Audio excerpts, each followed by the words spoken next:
서울 강남구에 위치한 세브란스 병원 2층 내과 진료실 앞 복도에는 소독약 냄새가 희미하게 풍깁니다. 파란색 플라스틱 의자들이 일렬로 놓여 있고 그 위에 65살의 박명숙이 조용히 앉아 있습니다. 작은 체구에 단정한 회색 가디건을 입은 그녀의 머리는 짧게 자른 단발이고 안경 너머로 보이는 눈가에는 세월의 주름이 깊게 패여 있습니다. 30년간 서울 대치동의 한 초등학교에서 국어를 가르치다 5년 전 정년 퇴직한 후 지금은 혼자 대치동 아파트 35평에서 살고 있습니다. 무릎 위에는 두꺼운 진료 차트가 놓여 있습니다. 오늘은 정기 건강검진 결과를 듣는 날입니다. 안경을 고쳤으며 차트를 천천히 들여다봅니다.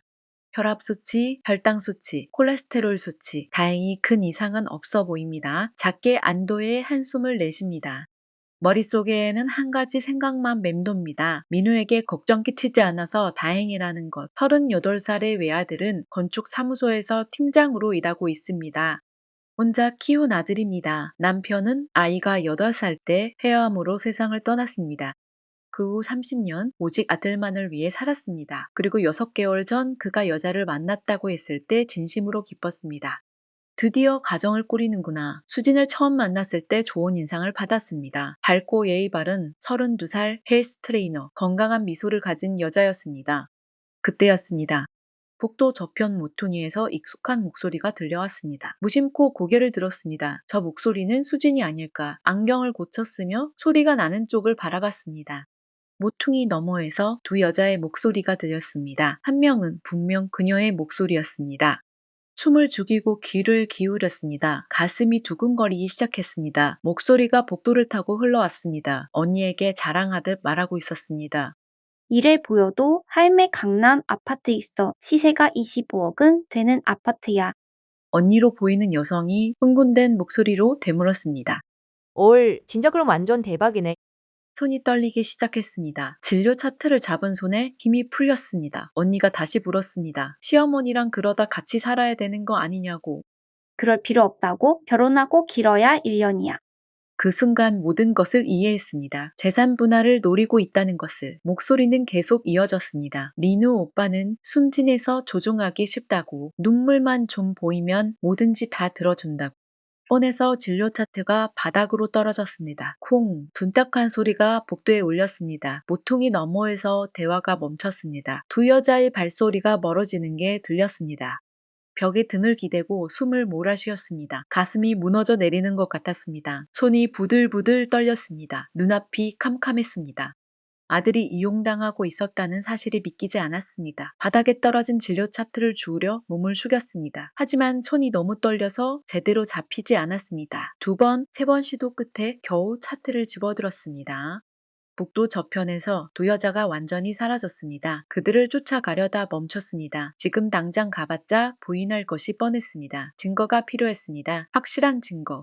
천천히 일어섰습니다. 다리에 힘이 풀려 비틀거렸지만 벽을 짚고 간신히 균형을 잡았습니다. 복도를 걸어 병원 밖으로 나왔습니다. 민우야, 엄마가 지켜줄게. 반드시. 택시가 대치동 아파트 단지 앞에 멈춰섰습니다. 오후 12시가 조금 넘은 시각이었습니다. 택시비를 내고 천천히 내렸습니다. 10월의 가을바람이 차갑게 뺨을 스쳤습니다. 아파트 입구를 바라봤습니다. 15층짜리 낡은 건물, 20년 전에 지어졌지만 무엇보다 소중한 공간입니다. 엘리베이터를 타고 9층으로 올라갔습니다. 문을 열고 들어서자 익숙한 집 냄새가 코를 찔렀습니다. 현관에서 구두를 벗고 거실로 들어갔습니다. 35평 아파트, 혼자 살기엔 넓은 공간입니다. 거실 벽에는 아들의 어린 시절 사진들이 빼곡히 걸려 있습니다. 초등학교 입학식 날 교복을 입고 찍은 사진, 중학교 수학여행에서 친구들과 웃고 있는 사진, 대학교 졸업식 날 학사모를 쓰고 함께 찍은 사진. 소파에 털썩 앉았습니다. 손이 아직도 떨렸습니다. 눈을 감고 깊은 숨을 들이마셨습니다. 그리고 30년 전을 떠올렸습니다. 1995년 12월이었습니다. 추운 겨울, 서울 아산병원 중환자실, 남편 박재혁은 폐암 말기로 병상에 누워 있었습니다. 산소호흡기를 끼고 가느다란 숨을 몰아쉬고 있었습니다. 당시 아들은 겨우 8살이었습니다. 초등학교 2학년 아빠가 아프다는 것도 제대로 이해하지 못하는 나이였습니다. 남편은 그녀의 손을 잡았습니다. 뼈만 앙상하게 남은 손이었습니다. 목소리는 가늘게 떨렸습니다. 미안하다고 아들을 제대로 키워보지도 못하고 간다고 눈물을 흘리며 남편을 안심시켰습니다. 걱정 말라고 아이를 잘 키우겠다고. 남편의 마지막 부탁이 귓가에 맴돕니다. 아들을 좋은 사람 만나서 행복하게 해달라는 말. 그것이 마지막 말이었습니다. 그날 밤 조용히 숨을 거뒀습니다. 장례식장은 조용했습니다. 아들은 검은 상복을 입고 멍하니 앉아 있었습니다. 아빠가 죽었다는 게 무슨 뜻인지 이해하지 못하는 표정이었습니다. 아빠는 언제 오냐고 물었습니다. 아이를 꼭 안았습니다. 아빠는 하늘나라로 가셨다고 이제 둘이서 살아야 한다고 말했습니다. 그 후 30년 약속을 지켰습니다. 혼자 아들을 키우는 건 쉽지 않았습니다. 교사 월급은 많지 않았습니다. 하지만 한 푼, 두 푼 모았습니다. 투잡, 쓰리잡을 했습니다. 방학 때는 과외도 했고 주말엔 학원에서 입시 강의도 했습니다. 손에는 늘 빨간 펜, 자국이 묻어 있었습니다. 그렇게 10년을 모아서 2005년에 대치동 아파트를 샀습니다. 당시 5억이었습니다. 은행에서 2억을 대출받았습니다. 그리고 15년 동안 매달 갚아나갔습니다. 지금 그 아파트 시세는 25억이 넘습니다. 대출도 다 갚았습니다. 이제 이 집은 온전히 그녀의 것이고 언젠가는 아들에게 물려줄 것입니다. 아들은 기대를 저버리지 않았습니다. 공부를 열심히 해서 서울대 건축학과에 입학했습니다. 졸업 후 대형 건축사무소에 취직했고 지금은 팀장으로 일하고 있습니다. 연봉은 8천만 원 정도입니다.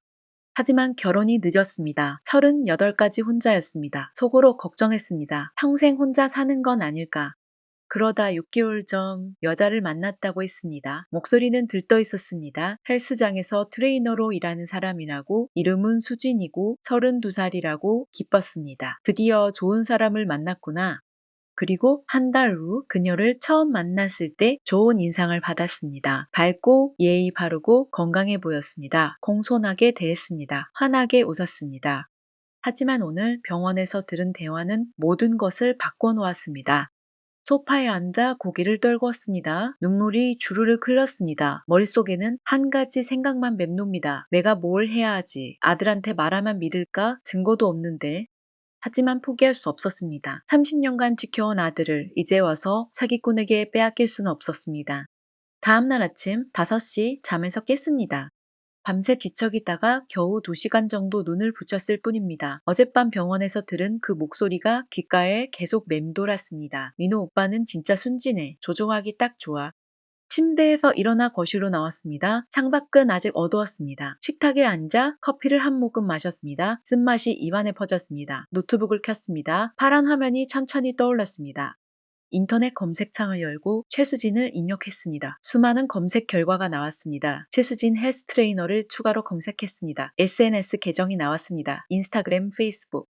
인스타그램을 클릭했습니다. 프로필 사진이 나타났습니다. 밝게 웃고 있는 얼굴, 건강한 몸매를 자랑하는 운동복 차림, 피드를 천천히 내렸습니다. 헬스장에서 찍은 사진들이 가득했습니다. 런닝머신 위에서 달리는 사진, 아령을 들고 있는 사진, 회원들과 함께 찍은 단체 사진. 하지만 이상한 것을 발견했습니다. 2023년 1월부터 12월까지 1년치 사진이 통째로 없었습니다. 2022년 12월 31일 사진 다음에 바로 2024년 1월 1일 사진이 이어졌습니다. 화면을 몇 번이고 다시 확인했습니다. 분명 1년이 비어 있었습니다. 왜 1년치를 삭제했을까? 더 파고들기로 했습니다. 페이스북을 검색했습니다. 거기에는 삭제되지 않은 사진들이 있을 수도 있습니다. 최수진 페이스북을 검색했습니다. 계정이 나왔습니다. 클릭했습니다. 그리고 충격적인 것을 발견했습니다. 2023년 3월 15일 한 남자와 함께 찍은 사진을 올렸습니다. 30대 중반으로 보이는 남자였습니다. 정장을 입고 있고 어깨를 나란히 하고 있었습니다. 사진 아래 캡션이 있었습니다. 샵 행복, 샵 재출발, 샵 사랑해, 샵 평생 함께. 사진을 확대했습니다. 환하게 웃고 있었습니다. 그 남자도 웃고 있었습니다. 두 사람은 행복해 보였습니다. 댓글을 읽었습니다. 수진아, 자, 와 드디어 좋은 사람 만났구나. 행복하게 살아. 라는 댓글들이 줄을 이었습니다. 하지만 6개월 후 2023년 9월 그 남자는 사진에서 완전히 사라졌습니다. 혼자 찍은 셀카를 올렸습니다. 샵 새로운 시작, 샵 다시 일어서기, 샵 힘내자. 가슴이 철렁했습니다. 무슨 일이 있었던 걸까? 헤어진 건가? 더 조사하기로 했습니다.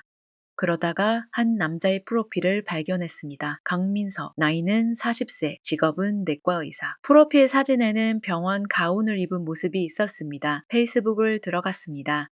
2023년 3월, 그도 수진과 함께 찍은 사진을 올렸습니다. 같은 날, 같은 장소였습니다. 이 사람이 사귀던 남자구나. 이름을 메모장에 적었습니다. 헬스장 주소를 검색했습니다. 강남역 근처 바디핏 헬스클럽이었습니다. 시계를 봤습니다. 오전 6시 30분. 헬스장은 오전 6시부터 밤 11시까지 운영합니다. 결심했습니다. 직접 가보자. 어떤 사람인지 알아봐야 해. 옷을 갈아입었습니다. 검은색 바지에 흰색 블라우스, 그 위에 가디건을 걸쳤습니다. 거울을 보며 머리를 빗었습니다. 주름진 얼굴이 거울에 비쳤습니다. 나도 늙었구나. 한숨을 쉬었습니다. 그리고 가방을 들고 집을 나섰습니다. 오후 2시 강남역 근처에 도착했습니다. 주변은 사람들로 북적였습니다. 점심시간이 막 끝나고 직장인들이 회사로 돌아가는 시간이었습니다. 사람들 사이를 비집고 걸었습니다. 젊은 사람들의 빠른 걸음에 밀려 몇 번이나 멈춰서야 했습니다. 바디핏 헬스클럽은 역에서 5분 거리에 있었습니다. 화려한 네온 사인이 낮에도 반짝이고 있었습니다. 유리문 너머로 러닝머신 위에서 달리는 사람들이 보였습니다. 심호흡을 하고 문을 열고 들어갔습니다. 카운터에 앉아있던 20대 여성 직원이 밝게 인사했습니다. 짧은 머리 운동복을 입고 있었습니다. 회원 등록이 아니라 그냥 둘러보러 왔다고 말했습니다. 직원은 친절하게 편하게 둘러보라고 했습니다. 헬스장 안으로 들어갔습니다. 넓었습니다. 러닝머신이 20대 정도 있었고 웨이트 기구들도 다양했습니다. 한쪽에는 요가 매트가 깔린 공간도 있었습니다. 천천히 걸으며 주변을 살폈습니다. 그때 수진을 발견했습니다. 쉰대로 보이는 남성 회원을 지도하고 있었습니다. 밝은 미소를 지으며 친절하게 설명하고 있었습니다. 회원은 환하게 웃으며 그녀의 말을 따랐습니다. 멀리서 지켜봤습니다. 저렇게 친절하게 대하면서 속으론 재산만 노리고 있었던 거야. 가슴속에서 분노가 치밀어 올랐습니다. 하지만 겉으로는 표정을 감췄습니다. 카운터로 돌아가서 직원에게 넌지시 물어봤습니다. 수진 트레이너는 평판이 어떤지 직원은 잠시 망설였습니다. 위아래로 훑어보더니 작은 목소리로 말했습니다. 직원의 말에 따르면 회원 중에 부자 남자들한테만 친절하기로 유명하다고 했습니다. 일반 회원들한테는 별로 신경 안 쓰는데 돈 많아 보이는 남자 회원들한테는 엄청 친절하게 대한다고. 작년엔 의사회원이랑 사귀다가 갑자기 헤어졌다는 이야기도 들려줬습니다. 숨이 막혔습니다. 의사라는 말에 즉시 강민석을 떠올렸습니다. 혹시 그 의사가 강민석인지 물어보자 직원은 깜짝 놀라며 어떻게 아냐고 되물었습니다. 헬스장을 나왔습니다. 가슴이 답답했습니다. 숨이 제대로 쉬어지지 않았습니다. 역시 뭔가 있어. 처음부터 돈을 노렸던 거야. 헬스장 앞 벤치에 앉아 숨을 고르고 있을 때였습니다. 누군가 불렀습니다. 고개를 들었습니다. 30대 중반의 여성이 간호사 유니폼을 입고 서 있었습니다. 얼굴이 낯익었습니다. 그 여성은 자신을 정아라고 소개했습니다. 민우의 고등학교 동창이라고 했습니다. 기억을 더듬었습니다. 아, 맞다. 정아 고등학교 때 민우랑 같은 반이었던 아이. 밝게 웃었습니다. 하지만 눈가에는 어딘가 슬픔이 어려 있었습니다. 옆에 앉았습니다. 민우가 결혼한다는 소식을 들었다며 축하한다고 말했습니다. 하지만 목소리에는 힘이 없었습니다. 가만히 바라봤습니다. 그리고 조심스럽게 물었습니다. 혹시 민우를 좋아하는 거냐고. 눈에 눈물이 맺혔습니다. 고개를 끄덕였습니다. 그리고 말했습니다. 제가 민우를 10년째 좋아했어요. 용기가 없어서 고백도 못하고 그냥 친구로 지냈어요. 손을 잡았습니다. 눈물을 닦으며 말을 이었습니다. 수진이 나타나면서 민우가 그녀에게 폭 빠진 모습을 봤다고, 그래서 이제 포기해야겠다고 생각했다고. 하지만 한 가지 이상한 걸 봤다고 말했습니다. 2주 전 강남역 근처 카페에서 수진이 낯선 남자와 통화하는 것을 목격했다고. 그 남자에게 이렇게 말하는 걸 직접 들었다고 합니다. 조금만 기다려. 결혼하면 돈 받아서 줄게. 충격을 받았습니다. 정화가 들은 내용이 병원에서 들은 내용과 일치했습니다. 그녀의 손을 꽉 잡았습니다. 그리고 부탁했습니다. 수진의 과거를 파헤치는 것을 도와달라고, 특히 전 남자친구 강민석을 찾아야 한다고. 고개를 끄덕였습니다. 자신도 민우가 이용당하는 걸 원하지 않는다고 말했습니다. 두 사람은 일어섰습니다. 이제 같은 목표를 가지게 됐습니다. 민우를 지키는 것. 3일 후인 10월 18일 금요일 오후 3시 두 사람은 강남역 근처 조용한 카페에서 다시 만났습니다. 카페는 2층에 위치해 있었고 창밖으로 강남의 빌딩 숲이 보였습니다. 구석자리에 앉았습니다. 사람들의 눈을 피하기 위해서였습니다. 정아는 가방에서 노트북을 꺼냈습니다. 화면을 명속 쪽으로 돌리며 설명을 시작했습니다. 병원 동료를 통해 강민석의 연락처를 알아냈다고 했습니다. 그리고 직접 전화를 걸어 명숙이 만나고 싶다고 전했다고 합니다. 흔쾌히 응했다고 정아는 말했습니다. 내일 오후 2시에 같은 카페에서 만나기로 약속이 되어 있었습니다. 가슴이 두근거렸습니다. 드디어 수진의 과거를 제대로 알 수 있는 기회가 온 것입니다. 정아의 손을 잡았습니다. 정말 고맙다고 말했습니다. 그러자 정아는 자신도 민우를 지키고 싶다고 행복해지는 걸 보고 싶다고 말했습니다. 다음날 오후 2시 약속 시간이 되었습니다. 일찍 카페에 도착해 창가 자리에 앉아 기다렸습니다. 명숙의 손이 떨렸습니다. 정아가 그 손을 잡아주었습니다. 10분 후 카페 문이 열리고 한 남자가 들어왔습니다. 40대 초반으로 보이는 남자였습니다. 정장을 깔끔하게 차려입고 있었습니다. 정아가 손을 들어 신호했습니다. 강민석은 두 사람에게 다가와 앉았습니다. 얼굴에는 쓴웃음이 어려 있었습니다. 명숙은 자신을 소개했습니다. 이민우의 어머니 박명숙이라고 고개를 끄덕이며 정아에게서 이야기를 들었다고 말했습니다. 조심스럽게 물었습니다. 수진에 대해 알고 싶다고 한숨을 쉬었습니다. 그리고 이야기를 시작했습니다. 작년에 수진과 6개월 정도 사귀었다고 했습니다. 헬스장에서 만났다고 합니다. 처음엔 회원과 트레이너 관계였다고, 그러다 어느 날 그녀가 먼저 연락처를 물어봤다고 합니다. 그렇게 시작된 관계였다고 강민석은 말했습니다. 처음 3개월은 좋았다고 합니다. 밝고 친절했고 자신을 잘 챙겨줬다고, 하지만 3개월이 지나면서 달라지기 시작했다고 설명했습니다. 병원 자산에 대해 물어보기 시작했습니다. 얼마나 버는지, 예금은 얼마나 있는지, 부동산은 가지고 있는지. 처음엔 관심 있어서 묻는 줄 알았다고 강민석은 말했습니다. 하지만 점점 더 구체적으로 물어보기 시작했다고 합니다. 그리고 결혼하자고 졸랐다고 강민석은 말했습니다. 하지만 부모님이 반대했다고 합니다. 뭔가 수상하다고 느꼈기 때문이라고. 결혼은 좀 더 천천히 생각하자고 하자 돌변했다고 합니다. 헤어지자고 하면서 위자료를 요구했다고. 결혼도 안 했는데 위자료를 요구한 것입니다. 경악했습니다. 강민석은 계속 설명했습니다. 6개월 동안 몇 번 자신의 집에 온 적이 있었다며 그것을 동거로 간주하여 위자료 7천만 원을 요구했다고 합니다. 결국 5천만 원을 주고 헤어졌다고 말했습니다. 법적으로 싸우면 잊을 수 있었지만 병원 명예도 있고 그냥 깔끔하게 끝내고 싶었다고 강민석은 명숙을 똑바로 쳐다보며 말했습니다. 진심으로 사랑할 줄 모르는 사람이라고, 오직 돈만 본다고, 아드님이 정말 위험하다고 경고했습니다. 눈물이 났습니다. 그리고 울었습니다. 혹시 이 사실을 증명할 수 있는 자료가 있는지 고개를 끄덕였습니다. 당시 주고받은 문자 메시지들을 다 보관하고 있다고 했습니다. 그리고 위자료, 송금 내역도 있다고 휴대폰을 꺼내 파일을 전송했습니다. 문자 메시지 스크린샷과 송금 내역이었습니다. 파일을 받아 확인했습니다. 수진이 보낸 문자들이 화면에 떴습니다. 우리 결혼해요? 빨리 하고 싶어요. 오빠, 병원 자산이 얼마나 돼요? 궁금해서요. 헤어지려면 위자료 7천만 원 주세요. 안 그러면 법적으로 대응할 거예요. 손이 떨렸습니다. 강민석은 명숙의 손을 잡았습니다. 꼭 아드님을 지켜달라고 말했습니다. 수진에게 당하는 사람이 더 이상 없었으면 좋겠다고. 카페를 나왔습니다. 정아가 물었습니다. 이제 민우에게 보여줄 거냐고 고개를 끄덕였습니다. 이제 증거가 생겼다고 민우가 안 믿을 수가 없다고 말했습니다. 그날 저녁 7시 민우를 집으로 불렀습니다. 오후 내내 어떻게 말을 꺼내야 할지 고민했습니다. 강민석이 보내준 증거 파일들을 몇 번이고 확인했습니다. 문자 메시지, 스크린샷, 송금 내역, 그리고 정아가 녹음한 통화 내용. 노트북을 거실 테이블 위에 놓고 기다렸습니다. 손이 떨렸습니다. 믿어줄까? 아니면 또 화를 낼까? 오후 7시 정각 현관벨이 울렸습니다. 저는 문을 열었습니다. 민우가 정장 차림의 피곤한 표정으로 서 있었습니다. 저는 민우를 안으로 들였습니다. 소파에 앉은 민우의 맞은편에 앉았습니다. 잠시 침묵이 흘렀습니다. 저는 입을 열었습니다. 수진에 대해 알아본 것이 있다고 그러자 민우의 표정이 즉시 굳어졌습니다. 또 그 얘기냐는 표정이었습니다. 하지만 말을 이었습니다. 이번엔 증거가 있다고 노트북을 아들 쪽으로 돌렸습니다. 하지만 화면을 보지 않았습니다. 고개를 돌리며 말했습니다. 제발 그만하라고, 자기 결혼을 방해하지 말라고. 손을 잡으려 했습니다. 하지만 손을 뿌리쳤습니다. 목소리가 커졌습니다. 엄마가 외롭다고 저까지 혼자 살게 할 거예요? 엄마는 자기가 결혼하는 게 싫은 거 아니냐고 따졌습니다. 고개를 저었습니다. 그게 아니야. 하지만 듣지 않았습니다. 민우는 노트북도 보지 않고 일어섰습니다.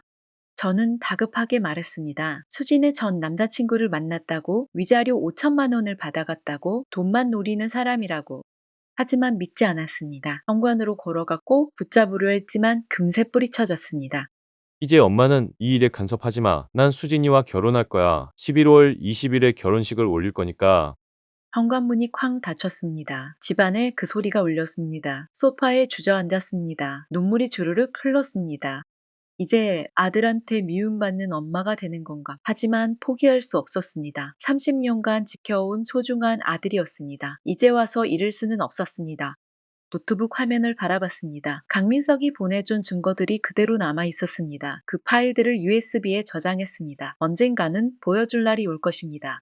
휴대폰을 꺼내 정아에게 문자를 보냈습니다. 민우가 안 믿어요. 어떡하죠? 답장이 곧 왔습니다. 어머니 포기하지 마세요. 제가 더 증거를 모아볼게요. 그 말에 휴대폰을 내려놓았습니다. 창밖을 바라봤습니다. 가을밤이 깊어가고 있었습니다. 혼자 소파에 앉아 천장을 바라봤습니다. 민우가 나간 지 1시간이 지났습니다. 집안은 너무 조용했습니다. 시계 토침 소리만 째깍거리며 시간이 흐르고 있었습니다. 거실 벽에 걸린 아들의 어린 시절 사진을 바라봤습니다. 갓 태어났을 때 사진, 작고 붉은 얼굴에 작은 주먹을 쥐고 있는 아기. 그 사진을 오래 바라봤습니다. 그리고 38년 전으로 기억을 거슬러 올라갔습니다. 1987년 11월 15일이었습니다. 서울 강남구에 위치한 한 산부인과 병원. 당시 27살이었습니다. 남편 재혁은 32살이었습니다. 진통 끝에 아들을 낳았습니다. 간호사가 아기를 안겨주었습니다. 작고 붉은 얼굴, 작은 손 아기를 안으며 눈물을 흘렸습니다. 재혁도 아기를 보며 환하게 웃었습니다. 우리 아들이라고 정말 예쁘다고 말했습니다. 행복했습니다. 하지만 3일 후 이상한 일이 벌어졌습니다. 간호사가 조심스럽게 다가왔습니다. 표정이 어두웠습니다. 같은 날 태어난 다른 남자아이가 있는데 팔찌가 서로 바뀐 것 같아요. 숨이 막혔습니다. 그럼 이 아기가 자신의 아기가 아니라는 말인지 물었습니다. 간호사는 고개를 저었습니다. 확실하진 않다고 말했습니다. 병원 측에서도 확인 중이라고.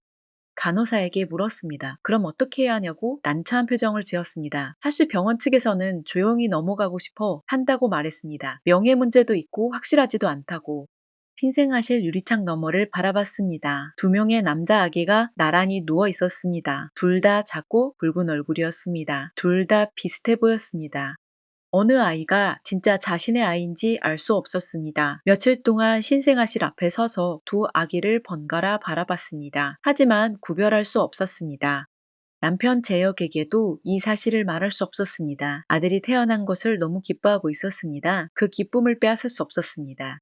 일주일 후 결정했습니다. 상관없다고 피가 섞였든 안 섞였든 이 아이를 자신의 아들로 키우겠다고 아기를 안았습니다. 그리고 속으로 말했습니다. 너는 내 아들이야. 그렇게 38년이 흘렀습니다. 한 번도 이 사실을 누구에게도 말하지 않았습니다. 재혁도 모른 채 세상을 떠났습니다. 민우도 모릅니다. 하지만 지금 이 비밀이 괴롭힙니다. 혹시 민우가 알게 되면 어떻게 될까? 혹시 더 이상 엄마라고 부르지 않을까? 눈물이 흘렀습니다. 하지만 알고 있었습니다. 피가 섞였든 안 섞였든 민우는 자신의 아들이라는 것을, 38년간 사랑으로 키운 아들이라는 것을. 다시 일어섰습니다. 거실을 걸어 사진 앞에 섰습니다. 사진 속 민우가 환하게 웃고 있었습니다. 그 사진을 쓰다듬었습니다. 그리고 속으로 말했습니다. 민우야, 엄마는 너를 지킬 거야. 반드시. 일주일이 흘렀습니다. 10월 22일 화요일, 민우는 수진과 함께 강남역 근처 그랜드 웨딩몰을 방문했습니다. 웨딩몰은 화려했습니다. 크리스털 샹들리에가 천장에 걸려 있었고 대리석 바닥이 반짝였습니다. 수지는 민우의 팔을 잡고 둘러봤습니다. 밝게 웃으며 이곳저곳을 구경했습니다. 민우도 웃고 있었지만 어딘가 마음이 무거웠습니다. 일주일 전 엄마와의 대화가 계속 머릿속을 맴돌았습니다. 웨딩몰 상담사가 다가왔습니다. 중년 여성이었습니다. 친절하게 웃으며 예약 날짜를 물었습니다. 민우가 대답하려는 순간 수진이 먼저 말했습니다. 11월 20일로 예약하고 싶다고. 몰랐습니다. 11월 20일이면 한 달도 안 남았습니다. 수진을 쳐다봤습니다. 너무 빠른 거 아니냐고 물었습니다. 손을 잡았습니다. 눈을 크게 뜨며 말했습니다. 오빠, 우리 빨리 하고 싶어요. 어머니가 자꾸 반대하시잖아요. 빨리 하는 게 좋을 것 같아요. 망설였습니다. 하지만 엄마가 반대하는 게 계속 신경 쓰였습니다. 수지는 손을 더 꽉 잡았습니다. 그리고 눈물을 글썽였습니다. 떨리는 목소리로 말했습니다. 오빠, 저 믿지 않으세요? 어머니가 저를 오해하시는 거예요. 저는 오빠를 진심으로 사랑해요. 민우는 눈물을 보며 마음이 흔들렸습니다. 결국 고개를 끄덕였습니다. 알았다고 11월 20일로 하자고 말했습니다. 환하게 웃었습니다. 민우의 목에 팔을 감았습니다. 고마워요, 오빠. 상담사는 예약을 확정하며 계약서를 꺼냈습니다. 계약서에 서명했습니다. 계약금 500만 원을 카드로 결제했습니다. 웨딩홀을 나서며 수지는 민우의 발에 매달렸습니다. 행복해, 오빠. 빨리 결혼하고 싶어요. 민우는 웃었지만 마음 한 구석이 불편했습니다. 엄마 생각이 났습니다. 엄마한테 뭐라고 말해야 할까? 수지는 민우에게 화장실에 다녀오겠다고 말했습니다. 민우는 벤치에 앉아 기다렸습니다. 수지는 화장실 앞 복도로 걸어갔습니다. 복도에 도착한 그녀는 주변을 둘러봤습니다. 아무도 없었습니다. 휴대폰을 꺼냈습니다. 그리고 문자를 보냈습니다. 오빠, 11월 20일 결혼해. 그 후에 돈 받아서 줄게. 조금만 기다려. 문자를 보낸 얼굴에는 차가운 미소가 떠올랐습니다. 그리고 휴대폰을 가방에 넣었습니다. 다시 밝은 표정을 지으며 민우에게 돌아갔습니다. 말밤, 명숙은 민우에게서 전화를 받았습니다. 짧게 말했습니다. 11월 20일에 결혼한다고, 이미 웨딩홀 예약했다고, 그리고 전화를 끊었습니다. 휴대폰을 내려놓았습니다. 손이 떨렸습니다. 이제 한 달도 안 남았습니다. 어떻게든 막아야겠다고 다짐했습니다. 어떻게든 민우를 지켜야겠다고. 10월 25일 금요일 두 사람은 다시 만났습니다. 이번에는 강남역 근처가 아닌 홍대 앞 조용한 카페였습니다. 수진의 눈에 띄지 않기 위해서였습니다. 3층 구석 자리에 앉았습니다. 정아는 가방에서 작은 녹음기를 꺼냈습니다. 명숙을 보며 말했습니다. 자신이 수진을 미행했다고 3일 동안 뒤를 쫓았다고 합니다. 명숙은 정아의 행동에 놀랐지만 정아가 계속 설명했기에 집중했습니다. 10월 23일 수요일 저녁 8시, 수지는 강남역 근처 고급 레스토랑 라뜰리에로 갔다고 합니다. 혼자가 아니었습니다. 30대 중반으로 보이는 남자와 함께였다고. 휴대폰을 꺼내 사진을 보여줬습니다. 레스토랑 야외 테라스에서 찍힌 사진이었습니다. 수진과 낯선 남자가 와인잔을 들고 마주보며 웃고 있었습니다. 두 사람은 친밀해 보였습니다. 가슴이 철렁했습니다. 정아는 녹음기를 테이블 위에 놓았습니다. 그리고 재생 버튼을 눌렀습니다. 잡음이 섞인 소리가 흘러나왔습니다. 그리고 수진의 목소리가 들렸습니다. 오빠, 조금만 기다려. 11월 20일에 결혼해. 그 후에 돈 받아서 줄게. 남자의 목소리도 들렸습니다. 진짜 괜찮아. 시어머니가 눈치 못 챘어? 수진이 웃으며 대답했습니다. 괜찮아. 저 할매 순진해. 아무것도 모르고 있어. 손으로 입을 가렸습니다. 눈물이 났습니다. 정아가 손을 잡아주었습니다. 녹음은 계속 이어졌습니다. 목소리가 다시 들렸습니다. 1년만 버티면 재산분할 받을 수 있어. 너 진짜 똑똑하다. 그럼 결혼하고 1년 후에 이혼하는 거지? 수진이 대답했습니다. 그리고 오빠랑 진짜 결혼할 거야. 정아가 녹음을 멈추는데 옆에 있던 명숙이 눈물을 닦았습니다. 정아가 말했습니다. 이 녹음이 결정적 증거가 될 거라고. 고개를 끄덕였습니다. 그리고 물었습니다. 저 남자는 누구냐고. 정아는 자신이 차량 번호를 확인해서 알아봤다고 합니다. 정아가 펼친 노트엔 신상 정보가 있었습니다. 남자의 이름은 박준혁, 35세, 무주이라고 적혀 있었습니다. 2년 전까지는 증권회사에서 일했지만 사기 혐의로 해고되었다고 합니다. 현재는 여러 여자들에게 돈을 받아 생활하고 있다고. 경악했습니다. 수지는 이런 사람과 만나고 있었던 것입니다. 정아는 계속 설명했습니다. 박준혁도 과거에 여러 번 결혼 사기로 신고되었다고 합니다. 하지만 증거 부족으로 기소되지 않았다고. 정아에게 물었습니다. 이 증거들을 민우에게 보여줄 거냐고 정아는 고개를 끄덕였습니다. 이제 민우도 믿을 수밖에 없을 거라고 말했습니다. 강민석이 보내준 증거 파일들이 USB에 저장되어 있었습니다. 정아는 자신의 녹음 파일과 사진들도 USB에 복사해 주었습니다. 두 사람은 카페를 나섰습니다. 명숙은 정아에게 말했습니다. 내일 민우를 만나겠다고, 이번엔 직접 만나서 모든 증거를 보여주겠다고, 정아는 함께 가겠다고 말했습니다. 자신도 민우에게 직접 말하고 싶다고. 10월 27일 일요일, 명숙은 수진을 직접 만나기로 결심했습니다. 민우에게 보여주기 전에 직접 대면하고 싶었습니다. 전화를 걸었습니다. 수지는 놀란 듯했지만 곧 밝은 목소리로 대답했습니다. 어머니, 무슨 일이세요? 조용하게 말했습니다. 우리 둘이 만나서 얘기 좀 하고 싶다고 잠시 침묵했습니다. 그리고 물었습니다. 무슨 얘기인지. 대답했습니다. 직접 만나서 얘기하고 싶다고. 오늘 오후 3시 강남역 스타벅스에서 만나자고. 잠시 망설이다가 알겠다고 대답했습니다. 오후 3시에 스타벅스에 먼저 도착했습니다. 창가 자리에 앉아 기다렸습니다. 손이 떨렸습니다. 가방 안에 USB를 확인했습니다. 모든 증거가 들어있었습니다. 10분 후 수진이 나타났습니다. 밝은 미소를 지으며 다가왔습니다. 어머니 오랜만이에요. 명숙이 수진을 가만히 바라봤습니다. 그리고 앞에 앉으라고 말했습니다. 수진은 여전히 밝은 표정이었습니다. 어머니 무슨 일로 저를 부르셨어요? 명숙은 조용하지만 단호한 목소리로 말했습니다. 우리 민우를 진심으로 사랑하는 게 아니라는 거 알아요? 미소가 살짝 굳었습니다. 무슨 말씀이세요?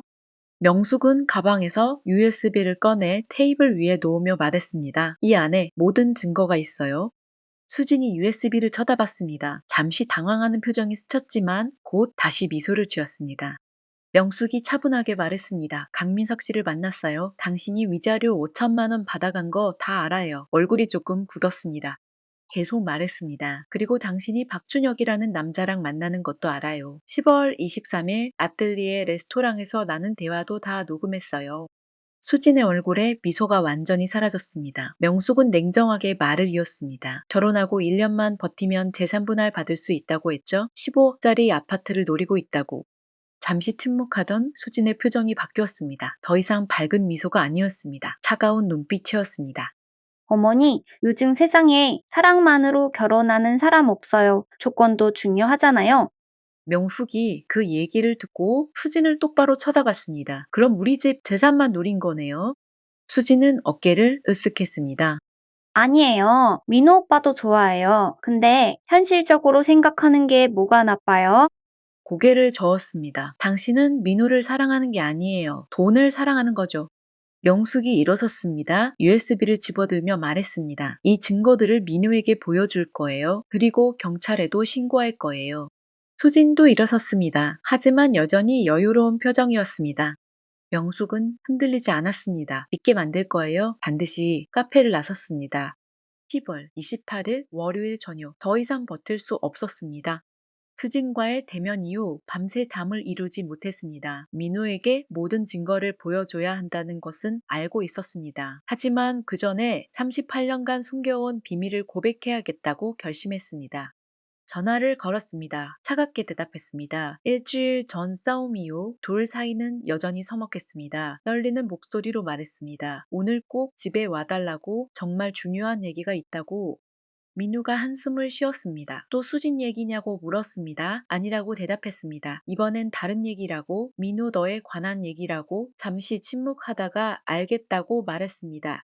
저녁 7시 명숙이 먼저 도착했습니다. 거실 소파에 앉아 기다리는데 민우가 현관문을 열고 들어왔습니다. 피곤한 표정이었습니다. 민우가 소파에 앉았습니다. 명숙도 맞은편에 앉았습니다. 잠시 침묵이 흘렀습니다. 명숙은 손을 꽉 쥐었지만 떨림이 느껴졌습니다. 잠시 정적이 흐르고 입을 열었습니다. 민우야, 엄마가 평생 숨긴 게 있어. 뭔데요? 깊은 숨을 들이마셨습니다. 너는 혹시 병원에서 다른 아기와 바뀌었을지 몰라. 분위기가 얼어붙었습니다. 무슨 말씀이세요? 눈물이 났습니다. 하지만 참았습니다. 38년 전 너를 낳았을 때 병원에서 아기 팔찌가 바뀌었다고 했다고 설명했습니다. 충격으로 말을 잃었습니다. 그럼 저는 누구예요? 민우의 목소리가 떨렸습니다. 눈물을 흘리며 대답했습니다. 엄마는 몰라. 하지만 엄마는 신경 안 썼어. 계속 말했습니다. 피가 섞였든 안 섞였든 너는 엄마의 아들이니까 엄마는 38년 동안 너를 사랑으로 키웠어. 민우는 눈물을 흘렸습니다. 그런 얘기를 왜 이제 하세요? 영숙이 민우의 손을 잡았습니다. 민우야, 엄마가 수진이 때문에 이러는 게 아니야. 떨리는 목소리로 설명했습니다. 엄마는 진짜 너를 지키고 싶어서야. 38년 동안 너를 키우면서 단 한 번도 후회한 적 없어. 민우도 고개를 떨구었습니다. 엄마, 제가 혹시 병원에서 바뀐 아기라 해도 엄마는 저를 키워주셨잖아요. 그게 진짜 사랑 아닌가요? 둘은 꼭 안았습니다. 그리고 오랫동안 껴안고 울었습니다. 38년간 쌓인 사랑이 피보다 진하다는 것을 확인하는 순간이었습니다. 등을 쓰다듬으며 말했습니다. 민우야, 엄마는 네가 행복했으면 좋겠어. 그래서 수진이 문제라고 말하는 거야. 품에서 고개를 끄덕였습니다. 엄마, 이제 보여주세요. 증거들을. 같은 날 밤 9시 노트북을 켰습니다. 민우는 옆에 앉아 있었습니다. 두 사람은 소파에 나란히 앉아 화면을 바라봤습니다. USB를 꽂았습니다. 첫 번째 파일이 열렸습니다. 강민석이 보내준 문자 메시지 스크린샷이었습니다. 수진이 보낼 문자들이 화면에 떴습니다. 우리 결혼해요. 빨리 하고 싶어요. 오빠 병원 자산이 얼마나 돼요? 헤어지려면 이자료 7천만 원 주세요. 화면을 응시했습니다. 표정이 굳어갔습니다. 다음 파일을 열었습니다. 강민석의 송금 내역이었습니다. 5천만 원이 수진의 계좌로 송금된 기록이 선명했습니다.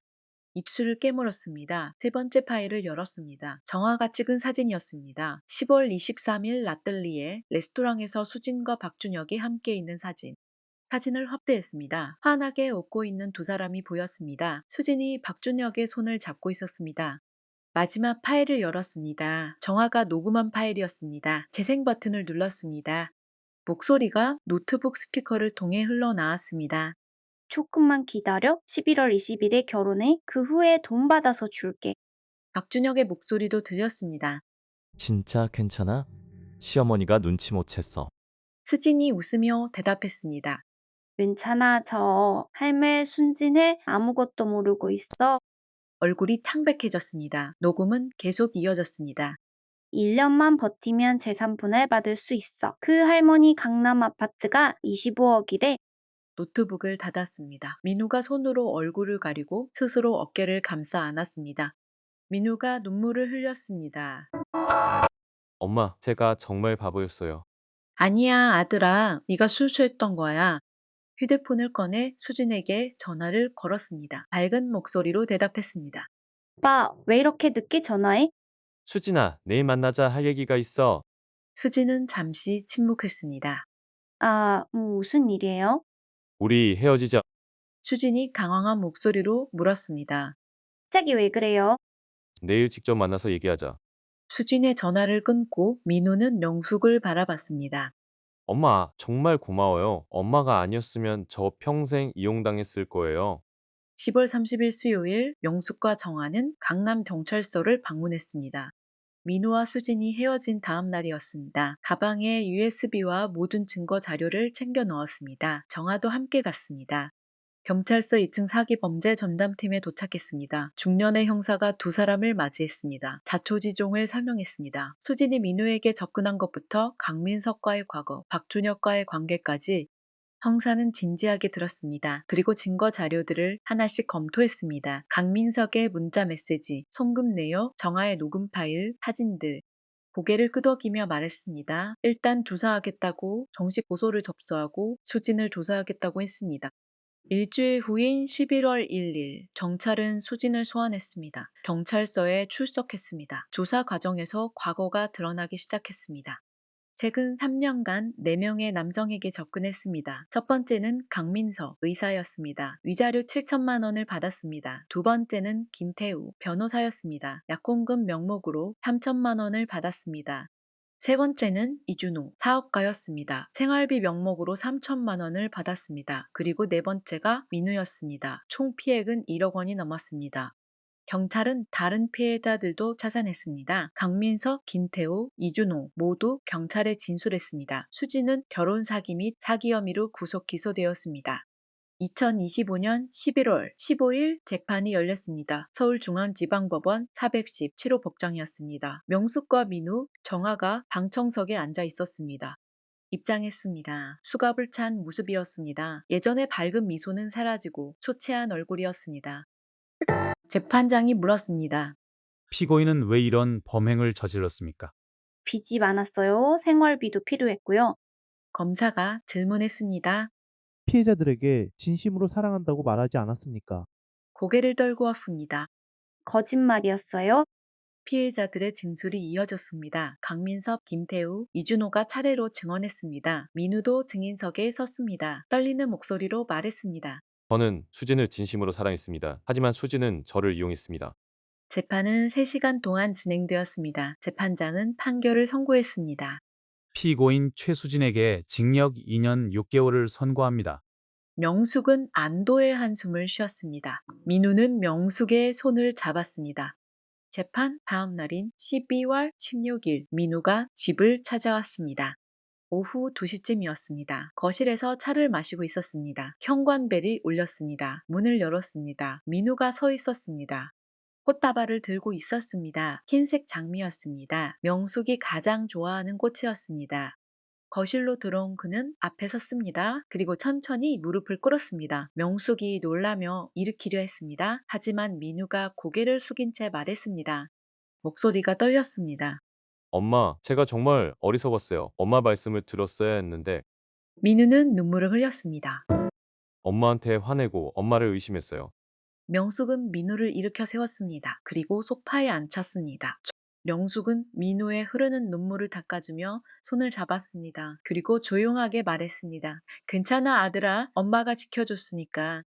엄마, 어떻게 괜찮아요? 제가 엄마를 얼마나 아프게 했는데 네가 다치지 않았으면 그걸로 충분해. 둘은 오랫동안 껴안고 있었습니다. 명숙의 품에서 말했습니다. 엄마, 어제 출생의 비밀을 얘기하셨잖아요. 명숙이 고개를 끄덕이자 민우는 계속 말했습니다. 제가 혹시 병원에서 바뀐 아기라 해도 엄마는 저를 38년간 사랑으로 키워주셨잖아요. 눈에서 눈물이 흘렀습니다. 그게 진짜 사랑이에요. 피가 아니라 마음으로 맺어진 관계예요. 명숙도 눈물을 흘렸습니다. 두 사람은 다시 껴안았습니다. 민호의 등을 쓰다듬으며 명숙이 말했습니다. 그래, 넌 엄마의 진짜 아들이야. 피가 섞였든 안 섞였든 38년간 함께 웃고 울었잖아. 그게 진짜 가족이야. 엄마 사랑해요. 명숙도 그 말에 환하게 웃었습니다. 엄마도 사랑해, 아들아. 창밖으로 겨울 햇살이 따스하게 비쳐 들어왔습니다. 38년간 이어진 모자의 사랑이 어떤 시련에도 흔들리지 않았음을 증명하는 순간이었습니다. 여의도 한강공원에는 가을이 왔습니다. 강바람에 단풍이 흩날렸습니다. 민우와 정아가 한강변 벤치에 나란히 앉아 있었습니다. 두 사람은 벚꽃을 바라보고 있었습니다. 정아는 간호사복이 아닌 연한 노란색 원피스를 입고 있었습니다. 민우는 청바지에 흰색 셔츠 차림이었습니다. 민우가 먼저 입을 열었습니다. 정아야, 그동안 정말 고마웠어. 네가 없었으면 나 큰일 날 뻔했어. 엄마도 혼자서는 힘들었을 거야. 정아는 민우를 보며 고개를 저었습니다. 아니야, 오빠. 나는 당연한 일을 한 거야. 손을 잡았습니다. 놀라며 쳐다봤습니다. 눈빛이 진지했습니다. 정아야, 사실 나도 너 좋아했어. 고등학교 때부터. 이야기를 듣는 정아의 눈이 커졌습니다. 민호가 고개를 끄덕였습니다. 근데 용기가 없었어. 네가 나를 어떻게 생각하는지 몰랐으니까. 그래서 그냥 친구로 지냈어. 두 사람은 단풍잎이 흩날리는 한강변에서 오랫동안 껴안고 있었습니다. 민호와 정아의 결혼식이 열렸습니다. 작은 웨딩홀이었습니다. 50명 정도의 하객만 초대한 소박한 결혼식이었습니다. 명숙은 첫 줄에 앉아 있었습니다. 연보라색 한복을 입고 있었습니다. 얼굴에는 환한 미소가 드리워 있었습니다. 행진곡이 흘렀습니다. 민호가 먼저 입장했습니다. 그리고 정아가 아버지 손을 잡고 입장했습니다. 순백의 웨딩드레스를 입은 정아는 정말 아름다웠습니다. 주례가 말했습니다. 신랑. 신부는 이제 서로를 평생 사랑하고 아끼겠습니까? 민호와 정아는 동시에 대답했습니다. 네라고 식이 끝나고 민호는 명숙에게 다가왔습니다. 정화도 함께였습니다. 두 사람은 앞에 섰습니다. 그리고 동시에 절했습니다. 두 사람을 일으켜 세웠습니다. 그리고 정화의 손을 잡았습니다. 정화야, 우리 민호 잘 부탁해. 눈물을 흘리며 대답했습니다. 어머니 걱정 마세요. 제가 평생 사랑할게요. 민호도 안았습니다. 민호야, 행복하게 살아? 품에서 고개를 끄덕였습니다. 엄마, 고마워요. 평생. 결혼식장 밖으로 나온 명숙은 하늘을 바라봤습니다. 따뜻한 봄이 온 듯 포근함이 감돌았습니다. 명숙은 속으로 남편 재혁에게 말했습니다. 여보, 우리 민호 이제 진짜 좋은 사람 만나서 행복하게 살 거예요. 38년간 혼자 키운 아들이 이제 자신의 가정을 꾸렸습니다. 피 한 방울 섞이지 않았을지 모르지만 사랑으로 맺어진 진짜 가족이었습니다. 환하게 웃었습니다. 진짜 가족은 피가 아니라 사랑으로 만들어지는 것입니다. 오늘 이야기 재밌게 보셨나요? 구독과 좋아요로 끝사랑 스토리의 다음 이야기도 응원해주세요. 감사합니다.